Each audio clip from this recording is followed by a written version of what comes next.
bénissons encore parce que tu as voulu qu'il en soit ainsi. Prends toute la gloire et parais dans ta splendeur et que nous puissions écouter ta voix. Ouvre-nous les oreilles, ouvre-nous les yeux, dispose nos cœurs comme une bonne terre. Que toute la gloire revienne à l'agneau qui est assis sur le trône. Au nom de Jésus. Amen. Amen. Alléluia. Amen. Nous pouvons nous asseoir.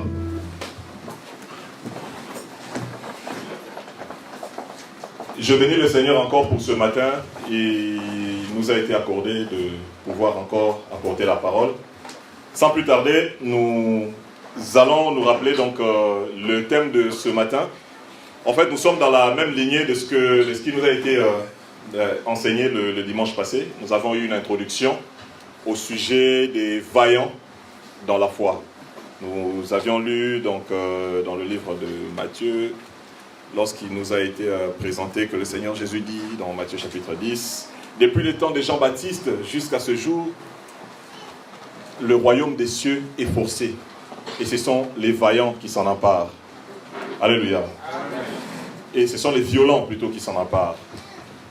Et c'est de ces violents qui nous a été donné de parler. Mais avant de pouvoir apporter cette parole, j'ai essayé de parcourir un peu le texte biblique pour voir comment des hommes et des femmes se sont fait violence dans leur vie, dans leur foi, dans leur marche avec le Seigneur ou dans leur vie quotidienne pour pouvoir hériter de ce royaume, pour pouvoir hériter de la vie éternelle. Alors c'est vraiment une question très, très intéressante. C'est une question qui nous intrigue parfois lorsque nous regardons un peu la vie, comment elle évolue, comment les choses nous sont présentées. Est-ce que vraiment il faut se faire violence pour pouvoir accéder à des choses, à des promesses que le Seigneur nous a données? Le Seigneur m'a promis telle chose, qu'est-ce que je peux faire pour pouvoir l'avoir? Est-ce qu'il faut que je jeûne? Il faut que je prie? Est-ce qu'il faut que je me lève le matin même quand il fait froid? Et toutes ces choses pour pouvoir recevoir l'héritage que le Seigneur nous a donné. Mais dans cette perspective, dans cette marche que nous avons présentée, donc dans la recherche de ces choses du royaume de Dieu, comme Dieu, comme le Seigneur lui-même nous le présente, j'ai été un peu attiré par l'attitude de certaines personnes qui ont reçu des choses de Dieu.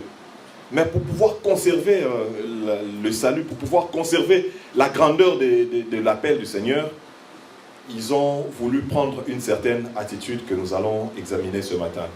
Le titre de mon message ce matin, c'est « Des couronnes, mais qu'on ne porte pas ». Des couronnes, mais qu'on ne porte pas. Alléluia. Nous allons lire dans le livre, donc, le texte donc, de base qui nous a été présenté le dimanche passé, c'est Matthieu plutôt chapitre 11, verset 12, dans lequel il est dit, donc, je vais lire ici dans ma Bible, « Depuis le temps de Jean-Baptiste jusqu'à présent, le royaume des cieux est forcé et ce sont les violents qui s'en emparent. » Nous sommes donc dans le cadre des violents, mais aujourd'hui nous allons parler des couronnes. Des couronnes, mais qu'on ne porte pas. Alléluia. Amen. Nous lisons, donc notre texte de ce matin, ce sera dans Matthieu chapitre et dans Marc chapitre 10. Nous allons lire du verset 17 au verset 27. Si on peut nous le passer. Marc chapitre 10, verset 17, et nous irons jusqu'au verset 27. Je lis dans ma Bible. « Comme Jésus se mettait en chemin, un homme accourut et se jetant à genoux devant lui, lui dit, « Bon maître, que dois-je faire pour hériter la vie éternelle ?» Jésus lui dit, « Pourquoi m'appelles-tu bon? Il n'y a de bon que Dieu seul. Tu connais les commandements. Tu ne commettras point d'adultère. Tu ne tueras point. Tu ne déroberas point. Tu ne diras point de faux témoignages. Tu ne feras tort à personne. Honore ton père et ta mère. » Le jeune homme lui répondit, « Maître, j'ai observé toutes ces choses dès ma jeunesse. » Jésus l'ayant regardé les mains et lui dit, « Il te manque une chose. Va, vends tout ce que tu as, donne-le aux pauvres, et tu auras un trésor dans le ciel. Puis, viens et suis-moi. » Mais affligé par cette parole, cet homme s'en alla tout triste, car il avait des grands biens. Jésus, regardant autour de lui, dit à ses disciples qu'il sera difficile à ceux qui ont des richesses d'entrer dans le royaume de Dieu. Les disciples furent étonnés de ce que Jésus parlait ainsi. Et reprenant, il leur dit, « Mes enfants, qu'il est difficile à ceux qui se confient dans les richesses d'entrer dans le royaume de Dieu. » Ça, c'est le verset 24. Nous pouvons souligner ce passage. Et reprenant, il leur dit, « Mes enfants, qu'il est difficile à ceux qui se confient dans les richesses d'entrer dans le royaume de Dieu. Il est plus facile à un chameau de passer par le trou d'une aiguille qu'à un riche d'entrer dans le royaume de Dieu. » Les disciples furent encore plus étonnés et ils se dirent les uns aux autres, « Et qui peut être sauvé ?» Jésus les regarda et dit, « Cela est impossible aux hommes, mais non à Dieu, car tout est possible à Dieu. » Alléluia. Amen. C'est une lecture assez longue. Mais nous sommes en train de voir ici que le Seigneur est en train de donner des conditions pour pouvoir hériter de la vie éternelle. Dans ce passage ici, il est dit la vie éternelle. Et on va plus loin, il dit pour pouvoir entrer dans le royaume des cieux. Donc les violents, pour pouvoir accéder à des choses que le Seigneur a promises, il y a une certaine violence à se faire. Alléluia. Et il est dit à ce jeune homme, pour pouvoir avoir la vie éternelle, c'est comme si on parlait de l'héritage final que nous pouvons avoir.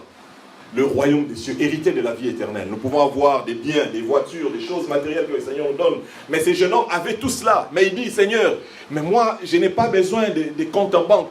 Je n'ai pas besoin de serviteurs. Je n'ai pas besoin des pièces d'or. J'ai besoin de la vie éternelle. Ça, c'est le final. C'est tout ce qu'il me faut. Qu'est-ce que je dois faire pour pouvoir l'avoir? Le Seigneur lui dit, oui. Ah, tu as observé la loi. Tu as fait ceci. Ok. Maintenant, va. Vends toutes ces choses et suis-moi. Et ce jeune homme, comme on nous le dit, attristé, et il abandonna le Seigneur. Lorsque j'ai regardé ce passage, j'ai été un peu intrigué. Je dis, mais attends, donc si on veut suivre le Seigneur, on ne doit pas avoir des choses à manger, on ne doit pas... Bon, c'est vrai qu'on peut avoir une base pour pouvoir manger, mais le Seigneur lui-même, il a dit quelque part, il a dit, lorsqu'on lui a demandé,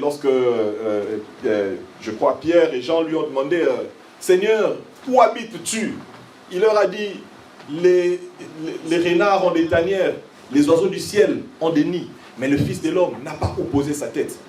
Et c'est ce type qui va dire à ce jeune homme riche, vends tout ce que tu as et suis-moi. Donc ce jeune homme, il s'imagine, donc je vais commencer à dormir au 115, là, qu'est-ce qu'il a en fait? C'est quoi son problème? Alléluia. Amen. Donc je dois abandonner mon pavillon pour devenir SDF et commencer à suivre Jésus. Ce n'était pas ça en fait le grand problème. Parce que le même Dieu qui lui dit, va, vends toutes ces richesses et suis-moi. Donne-les aux pauvres, suis-moi. C'est le même, lorsqu'on regarde dans le livre de Genèse, c'est le même Dieu qui a béni Isaac. On dit qu'Isaac, dans le pays des Philistins, est devenu plus riche que le pays tout entier. Vous imaginez, vous arrivez ici, vous devenez plus riche que la France. Non pas, je ne sais pas, la famille Vuitton ou quoi, non. Vous devenez plus riche que la France. Donc on prend le PIB de la France, vous, votre poche vaut plus que ça. Cet homme Isaac était devenu plus riche que tout un royaume. C'est ce Dieu qui est capable de donner ces choses. Mais il dit au jeune homme riche, abandonne ces choses et suis-moi. J'ai pris l'habitude avec mon ami, je vous parlerai un jour d'un ami, j'ai un grand ami qui est à Kinshasa, il s'appelle Roland Leva. Avec lui, j'ai pris l'habitude de réécrire parfois les passages de la Bible, pour mieux les comprendre. Je peux prendre ce que la Bible dit, j'essaie de le comprendre, je dis, en fait, quand il dit, va et vends toutes tes richesses, en fait, le Seigneur est en train de dire à ce jeune homme, si tu veux me suivre, détache-toi de ces choses. Tu les as, elles sont à toi. Mais détache-les de ton cœur. Alléluia. C'est en fait ça que le Seigneur est en train de demander à ce jeune homme. Il ne lui dit pas, viens me suivre, parce que le même Seigneur dira plus tard à Pierre, personne, s'il n'a abandonné ses maisons, s'il n'a abandonné ses biens, ses frères et sœurs, il ne restera tel qu'il est. Il recevra dans ce siècle présent des maisons, des richesses et toutes ces choses au centuple. Le Dieu du centuple, il ne va pas l'appeler pour qu'il commence à vivre dans le 115 ou qu'il devienne SDF, non. En fait, le Seigneur était en train de lui dire, si tu veux me suivre et marcher dans le royaume des cieux et pouvoir hériter de ce royaume, tu dois savoir te détacher de ces choses. Alléluia. Amen. Ça, c'était l'appel du Seigneur à ce jeune homme. Tu dois savoir détacher ton cœur. C'est pourquoi, comme je l'ai dit, soulignons le verset 24, il est dit qu'il est difficile à ceux qui se confient dans les richesses. Non pas ceux qui possèdent les richesses, mais ceux qui se confient dans les richesses, de pouvoir entrer dans le royaume des cieux. Il est difficile, non pas à ceux qui ont des richesses, bien-aimés. Dieu, c'est le Dieu du centuple. Un frère, un jour, lors des études bibliques à Kinshasa, a demandé, mais lorsque le Seigneur dit que nous aurons des maisons, est-ce que moi, vraiment là, tel que je suis là, j'aurai des maisons? C'était pendant les études bibliques au CPK à la Ligue. Un frère a posé cette question, on était très, très amusés, on était très émerveillés de voir qu'un frère est vraiment préoccupé par le fait que le Seigneur nous dise vous aurez des maisons en centuple. Il dit mais écoutez, moi déjà j'habite chez mes parents, est-ce que j'aurai ces maisons vraiment réellement comme ça ou c'est des choses spirituelles? C'est des choses qui préoccupent parfois les gens. Mais je suis en train de nous dire, le Seigneur est le Dieu de la multiplication. Le Seigneur nous bénira, le Seigneur nous donnera toutes ces choses que nous attendons. Mais ce qu'il a demandé à ce jeune homme, les disciples ont dit, parce que les disciples ont vu, nous savons que c'était des hommes simples qui suivaient le Seigneur. On connaît Pierre. Quand on nous présente Pierre, nous savons que Pierre avait quand même une affaire, c'était un pêcheur. Et il ne pêchait pas 2-3 poissons par jour, c'était des filets qui se remplissaient. Et il vendait, il avait quand même des richesses. C'est pour ça qu'ils se sont étonnés, ils ont dit, mais qui donc entrera dans le royaume des cieux? Parce qu'ils savent que c'est vrai, que tout homme aspire à la richesse. Il n'y a personne ici qui aspire à la pauvreté, personne. C'est pourquoi même nos jeunes ont réussi, ont obtenu leur bac. Parce qu'on a un projet demain. On veut s'améliorer. Mais est-ce que je dois commencer à suivre Dieu et arrêter de faire des études, arrêter d'aller au travail? Suivez l'église du dimanche à la télé. Le pasteur n'arrête de nous dire, bah papa, allez travailler. Les papas, allez au travail. Parce que justement, le travail, c'est la source de la bénédiction, la source de la richesse. Alléluia. Mais le Seigneur dit, détache-toi de ces choses. Si tu veux hériter du royaume, si tu veux hériter de ce que je donne à la fin de toutes ces choses, tu dois savoir te détacher des richesses matérielles. Alors, le Seigneur, lorsqu'il a dit cela, c'est vrai que ce jeune homme, il s'est regardé, il a dit, oui, c'est vrai que je suis béni, c'est vrai que j'ai ces choses, mais s'il faut que j'apprenne aujourd'hui à ne dépendre que de cet homme, mais c'est quand même dangereux. Et c'est justement cette attitude que le Seigneur ne veut pas que nous ayons. Vous savez, la marche dans le royaume des cieux, l'apôtre Paul le compare aussi à un enrôlement dans l'armée. C'est comme si vous êtes enrôlé dans l'armée. Or, nous savons, il y a certainement peut-être ici des frères parmi nous qui ont fait l'armée. Je connais des gens qui ont fait l'armée. Lorsqu'ils vous disent, lorsqu'ils sont partis faire la formation, il y en a qui sont venus de familles très riches. Mais on leur donne des choses qu'ils doivent apprendre pendant toute leur vie de militaire. Ils doivent apprendre à supporter parfois la famine du matin jusqu'au soir et n'avoir qu'un petit repas. Pourquoi? Ils doivent savoir gérer leur énergie, savoir gérer leurs ressources. Ils doivent savoir que ma vie en tant que militaire ne dépend pas des richesses. C'est pour ça que quelqu'un m'a dit, c'est pour ça que vous verrez même le salaire des militaires est parfois dérisoire. Pour pas qu'ils soient attachés à des choses matérielles. Parce que s'ils vont combattre pour la France, ils vont commencer à penser, ah oui, moi j'ai mes affaires, je ne vais pas aller. Moi j'ai telle autre chose. Je ne vais pas aller m'engager, je ne vais pas aller me salir, je ne vais pas aller prendre un risque. Pourquoi? Parce qu'ils ont un cœur tellement attaché à des richesses. Et lorsqu'on les forme, on veut justement les apprendre aussi à savoir oublier parfois la nourriture. Savoir oublier parfois les vêtements, savoir oublier parfois frimer, aller au terrain, aller manger, je ne sais pas, la viande de chèvre grillée pendant l'été. Vous oubliez parfois ces choses, vous restez dans la caserne, vous êtes concentré parce que le président de la République est fâché contre tel terroriste et à tout moment on peut vous appeler pour aller les combattre. C'est ça en fait la vie de l'armée. Et c'était à cela que le Seigneur était en train d'appeler ce jeune homme. Lorsque nous lisons l'épître, la lettre donc aux Philippiens, chapitre 3, versets 4 à 9, on va nous le balancer. Nous voyons ici l'apôtre Paul qui est notre vaillant de ce matin. L'apôtre Paul, un vaillant dans la foi. Un homme violent qui s'est violenté toute sa vie pour pouvoir hériter de l'héritage final que le Seigneur a promis. Philippiens chapitre 3, verset 4. Moi aussi cependant, l'apôtre Paul dit, j'aurais sujet de mettre ma confiance en la chair. Si quelqu'un autre croit pouvoir se confier en la chair, je le puis bien davantage. Ça continue. Moi, circoncis le 8e jour, de la race d'Israël, de la tribu de Benjamin, hébreu, né d'hébreu, quant à la loi, pharisien, quant aux zèles, persécuteurs de l'Église, irréprochable à l'égard de la justice de la loi. Mais ces choses qui étaient pour moi des gains, je les ai regardées comme une perte à cause de Christ. Et même, je regarde toutes ces choses comme une perte à cause de l'excellence de la connaissance de Jésus-Christ, mon Seigneur, pour lequel j'ai renoncé à tout. Et je les regarde comme de la boue, afin de gagner Christ. Et d'être trouvé en lui, non avec ma justice, celle qui vient de la loi, mais celle qui s'obtient par la foi en Christ, la justice qui vient de Dieu par la foi. Alléluia. Amen. L'apôtre Paul était aussi un jeune homme riche. Amen. Amen. Nous avons vu un jeune homme qui avait des brebis, il avait des entreprises, il avait des serviteurs, il avait des maisons. Mais nous voyons ici encore un autre jeune homme riche.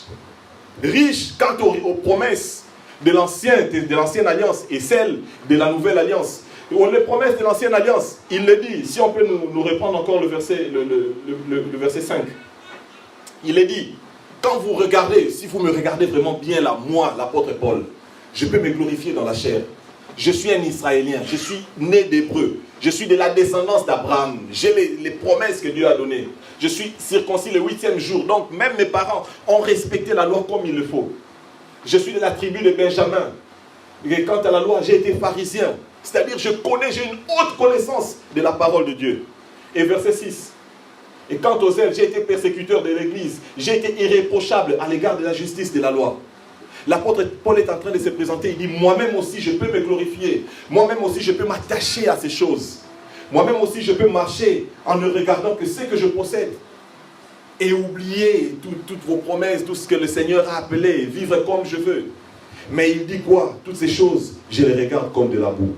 L'apôtre Paul, ce n'était pas, comme je viens de le dire, ce n'était pas quelqu'un de simple. Le Seigneur a eu les 12 qu'il a établis comme apôtres, mais quand même ils ont été interpellés par le pharisien, on dit que c'était des gens du peuple, c'était des gens simples, qui n'avaient pas un haut niveau d'instruction. Ils ont connu le Seigneur, des jeunes hommes comme Jean, qui, on dit probablement, il a commencé à suivre le Seigneur quand il avait 17 ans, certainement il n'a pas eu le temps d'aller à l'école. Il ne savait que pécher. Pierre, de même, on l'a dit, c'est des gens qui ne servent à rien. Dans Actes, on dit, bon, on les a chicotés et puis on les laisse partir. Parce qu'ils n'ont rien, ils n'ont pas la connaissance. Les pharisiens, c'était des gens d'honneur qui pouvaient se glorifier de la connaissance qu'ils avaient de la loi. Et même aujourd'hui, si vous prenez la Bible, essayez les Arabes, les musulmans, je veux dire, c'est encore parfois des gens qui nous rejettent et qui peuvent nous tendre l'oreille. Allez parler de la Bible aux Juifs. Et ils vont te mépriser. Ils vont te dire, mais toi, qu'est-ce que tu connais de la loi? Toi, nous sommes des descendants d'Abraham. Nos pères ont écouté Dieu. Toi, tes ancêtres étaient où? Tu ne peux pas, ils n'acceptent pas que nous qui venons des nations, que nous venions leur parler. Et l'apôtre Paul était dans cette situation. Il dit, moi, quant à la loi, j'ai toutes les choses dont je peux me glorifier. Disciple de Gamaliel, comme il se présente lui-même. Gamaliel, c'était un grand docteur de la loi qui a confondu toute une assemblée. On voulait arrêter les disciples, les apôtres. Gamaliel, il fait asseoir toute l'assemblée des docteurs de la loi. Il leur dit, si cette œuvre vient de Dieu, nous ne pourrons pas la combattre. Mais si elle ne vient pas de Dieu, elle va mourir d'elle-même. Mais nous, ne prenons pas le risque de combattre contre Dieu. Un homme avec un haut niveau de sagesse. Et c'était lui le professeur, s'il faut dire, le professeur de Paul. Donc l'apôtre Paul pouvait se glorifier de toutes ces choses. Mais il dit, toutes ces choses, je les regarde comme de la boue. Alléluia. Amen. Toutes ces choses, ça ne me monte pas à la tête. Je les regarde comme de la boue. Vous savez, la boue, ça se trouve naturellement, nous trouvons la boue où? Par terre. Et ce que nous trouvons par terre, c'est-à-dire, c'est sous nos pieds. Ce sont des choses sur lesquelles nous marchons. Ce sont des richesses que l'apôtre Paul a. Quand j'ai parlé ici des richesses de l'ancienne alliance, il a toutes ces choses. Il a la loi, il a les promesses, il est né d'Israël, il fait partie de ce peuple qui est choisi par Dieu. Et si on parle de la nouvelle alliance, du Nouveau Testament, lorsqu'il s'est converti, lorsqu'il a accepté le Seigneur, l'apôtre Paul a vu encore des choses merveilleuses dont il pouvait se glorifier. Nous lisons dans Actes des Apôtres, chapitre 19, versets 11 à 12. On dit qu'il y avait des malades et on prenait des mouchoirs. On allait les poser sur le corps de Paul et on allait les mettre sur des malades. Et ces malades étaient guéris. L'apôtre Paul pouvait se glorifier de cela.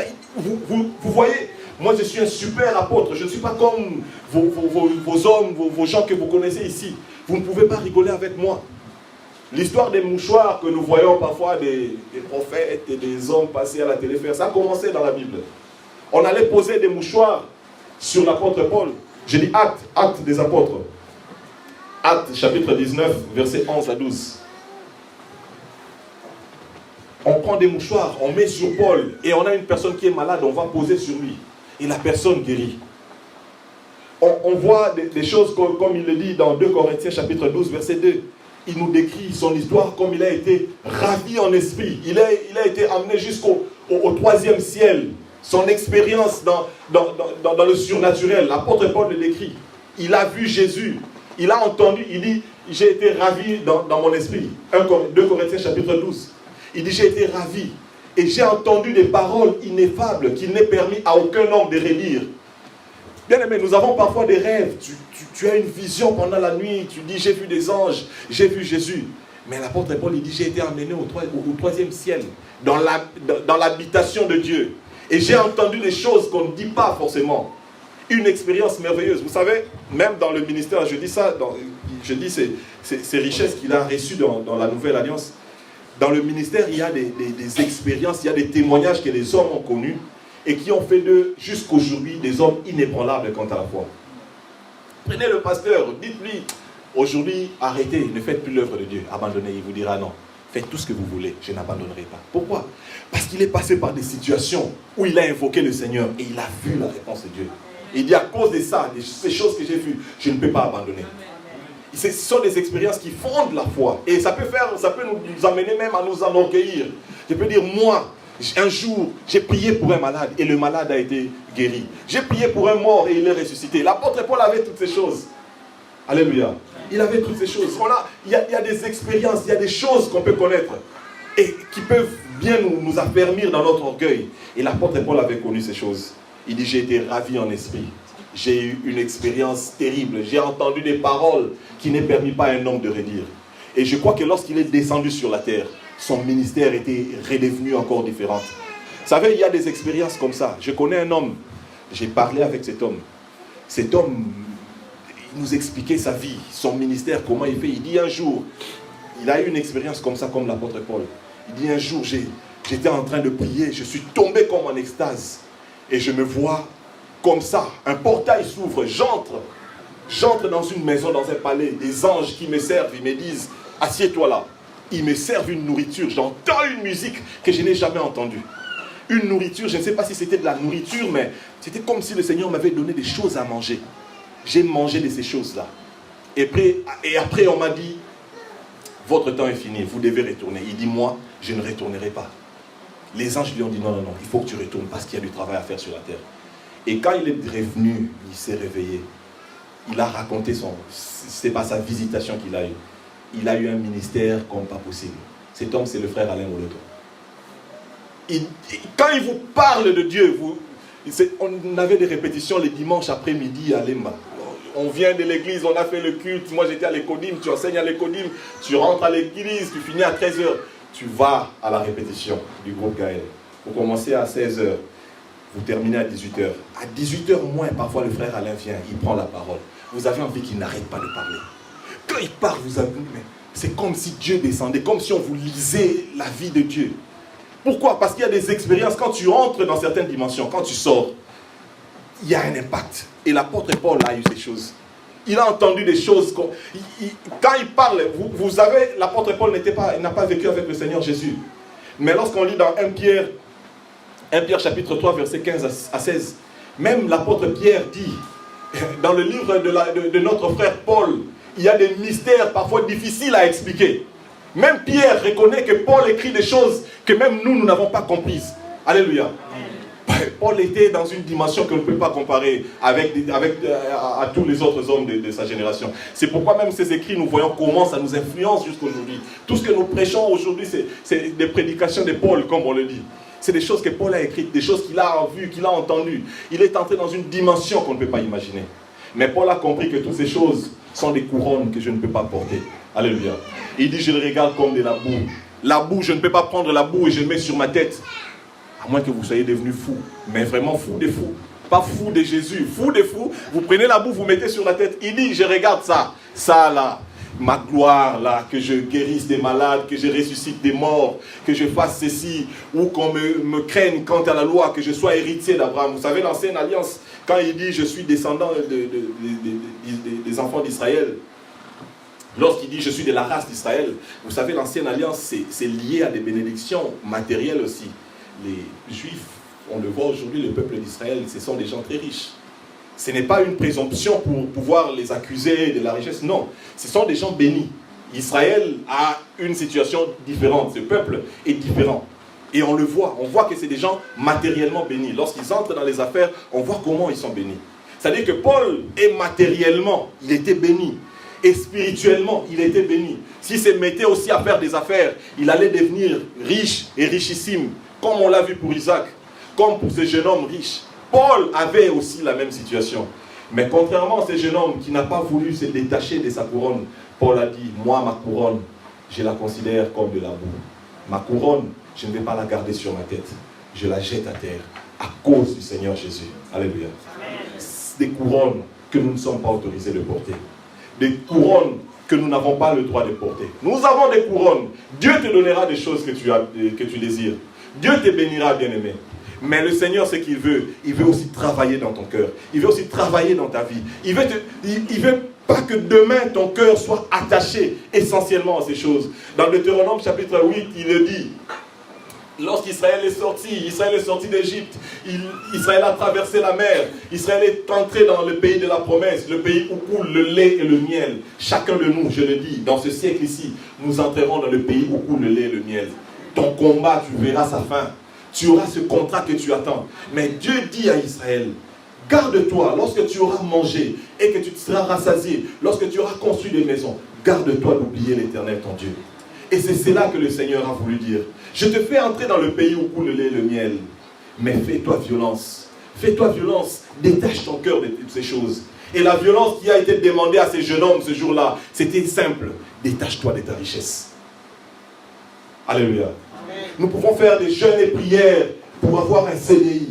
Il y a des moments, Seigneur, vraiment, je ne comprends pas. CDD, Seigneur, donne-moi ça. Et tu entres en jeûne et prière. Oui, le Seigneur te donne ça. Alléluia. Amen. Seigneur, j'ai vu cette voiture-là, je veux vraiment la voir. Seigneur, donne-moi ça. Le Seigneur peut te donner ça. Mais c'est que le Seigneur veut que tu entres aussi en jeûne et prière pour que tu dises, Seigneur, je suis un menteur, change mon cœur.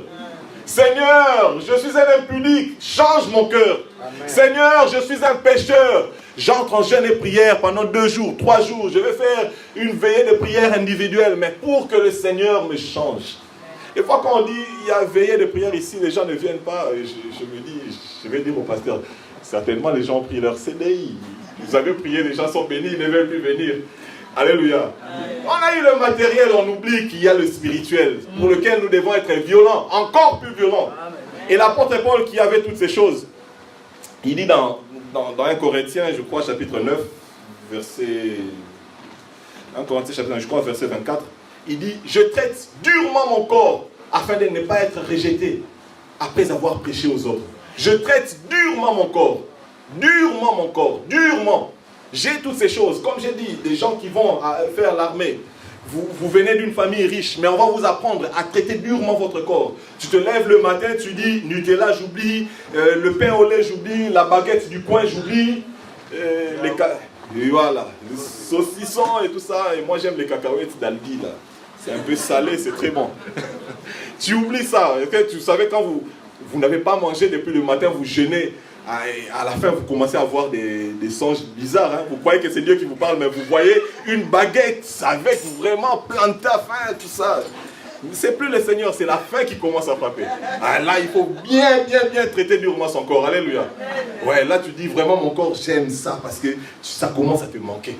Et je veux justement que tu te détaches de certaines choses.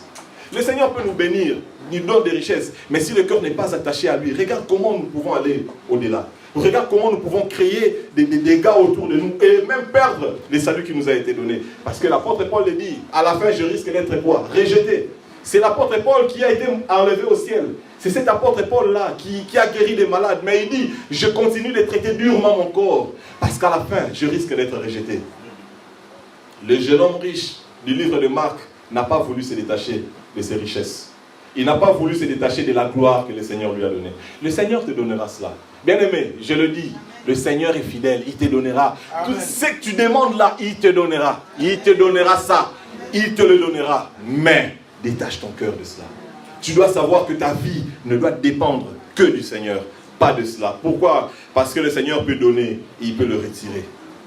Il peut te le donner, il peut le retirer aussi. Il veut qu'en tout moment, tu réalises la vanité de la vie que nous menons.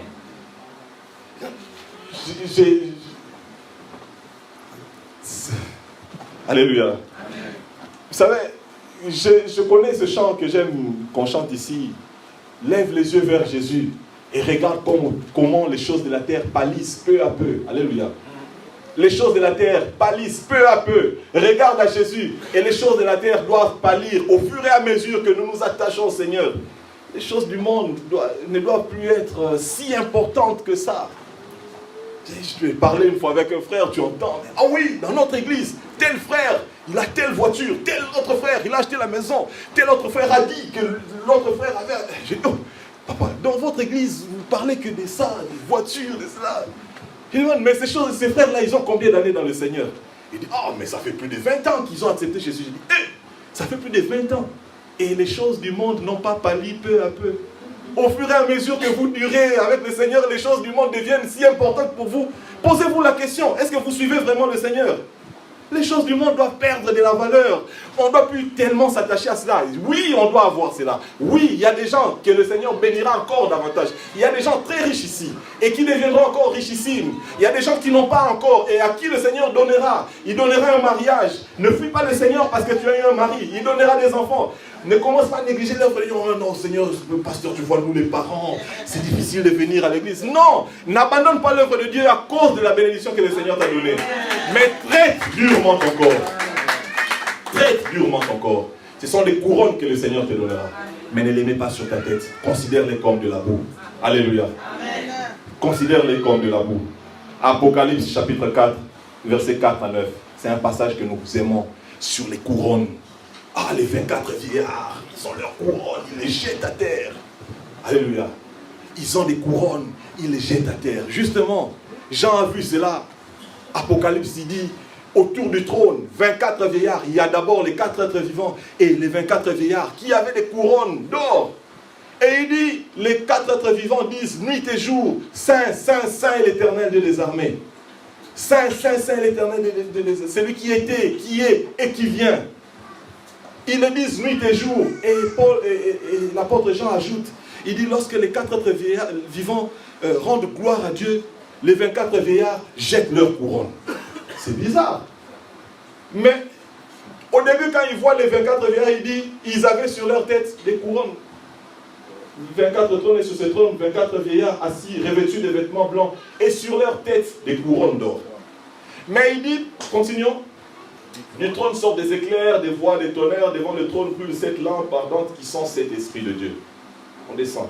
Il y a encore devant le trône comme une mer de verre semblable à du cristal, au milieu du trône et autour du trône, il y a 4 êtres vivants, remplis de Dieu devant et derrière. Le premier être vivant est semblable à un lion, le second être vivant semblable à un veau, le troisième être vivant à la face d'un homme, et le quatrième être vivant est semblable à un aigle qui vole. Les 4 êtres vivants ont chacun 6 ailes et ils sont remplis de Dieu tout autour et au-dedans. Ils ne cessent de dire jour et nuit. Arrêtons-nous là. Ils ne cessent de dire jour et nuit. Jour et nuit.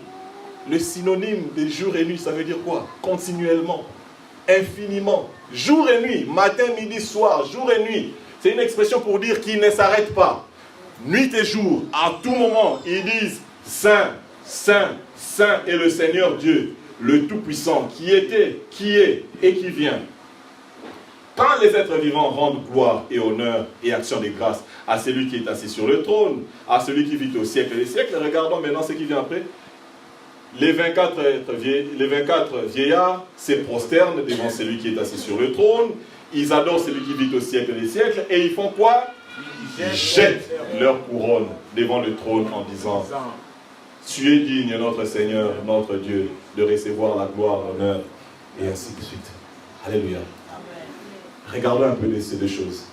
Je crois que la vision qu'avait eue l'apôtre Jean, ce n'était pas de choses de la vie, ce n'était pas dans le temps réel, s'il faut que je le dise. Ce n'était pas dans le temps matériel, parce que nous, dans notre temps, nous sommes limités. On ne peut pas faire deux choses à la fois. Alléluia.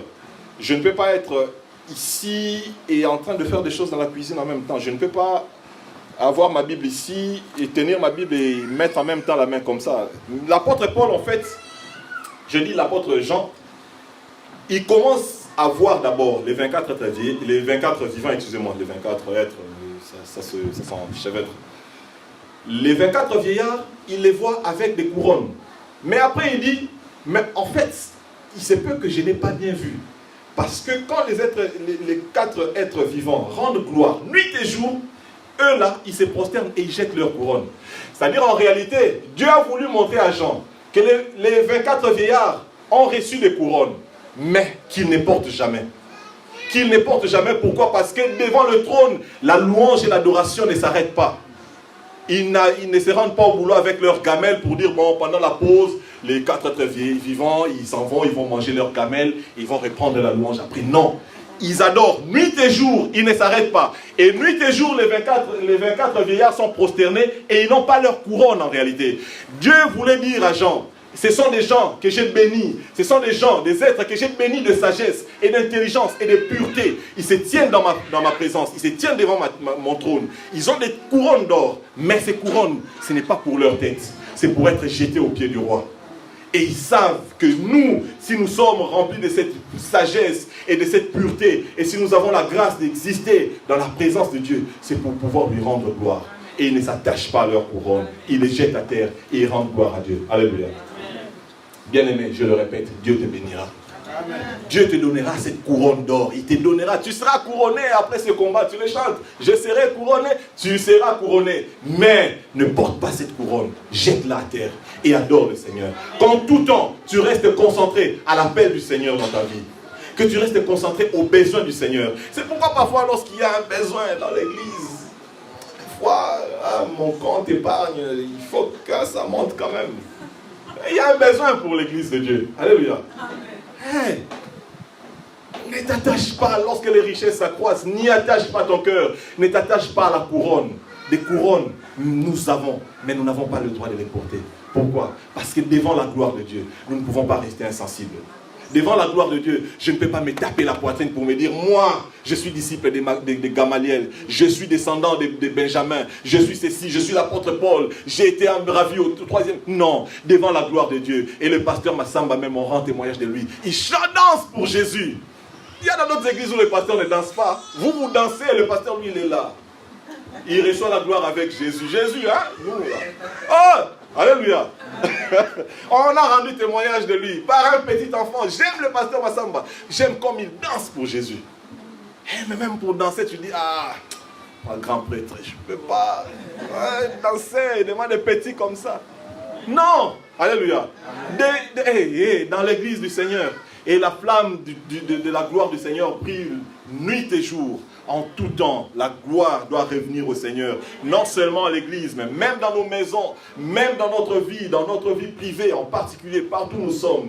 Nous devons être tenus par l'idée, par la pensée que la gloire doit revenir au Seigneur et au Seigneur seul. J'aime ça parce que quand l'homme de Dieu m'a appelé ici, il m'a dit, lorsque tu feras l'œuvre du Seigneur et qu'on te dira, tu as bien fait, dis que toute la gloire revienne au Seigneur. Amen. Je veux que lorsque tu recevras ta couronne, lorsque tu recevras ta bénédiction, que tu rendes toute la gloire au Seigneur. Les couronnes, mais qui ne nous est pas autorisé de porter. Nous baissons nos têtes pour prier. Alléluia.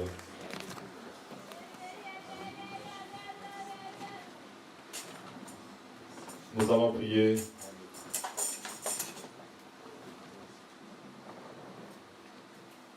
Nous allons demander au Seigneur de travailler encore dans nos cœurs. L'apôtre Paul a dit, je traite durement mon corps afin de ne pas être rejeté. Après avoir couru, que je ne sois pas moi-même rejeté.